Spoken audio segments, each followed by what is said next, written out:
بسم اللہ الرحمن الرحیم۔ اولاد کے لیے ترستے جوڑوں کے لیے بے خطا عمل۔ سورۃ المائدہ آیت نمبر 17۔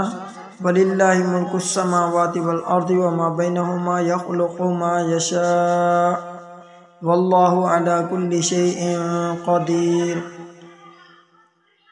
جن حضرات کی شادی کو کافی عرصہ ہو گیا ہے، اولاد نہیں ہو رہی، 41 دن تک 300 دفعہ کسی میٹھی چیز پر پڑھ کر دم کر کے آدھا خاوند اور آدھا بیوی کھائے۔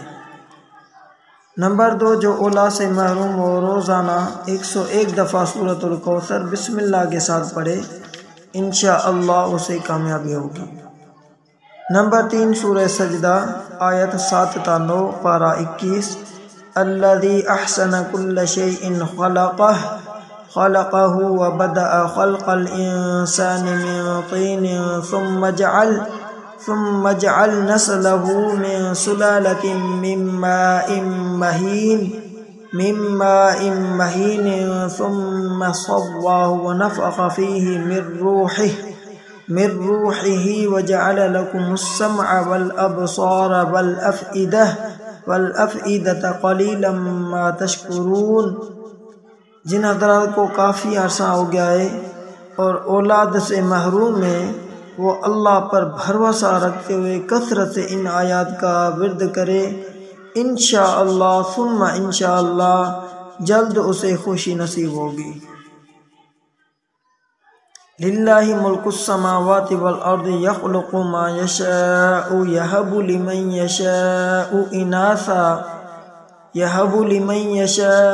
اناثا ویہب لمن یشاء الذکور۔ سورۃ الشورى آیت نمبر 49۔ جس کے یہاں اولاد نہ ہوتی ہو، وہ یہ دعا 133 مرتبہ پانی پر پڑھ کر کے دم کر کے فجر کی نماز دونوں میاں بیوی پئیں، رب ہب لی من لدنک ذریۃ طیبہ انک سمیع الدعاء۔ سورۃ آل عمران آیت نمبر 38۔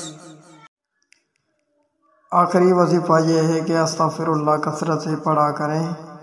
استغفر اللہ کثرت سے پڑھنے سے آپ کو 2 چیزیں ملیں گی، نرینہ اولاد بھی ملے گا اور مال بھی مل جائے گا۔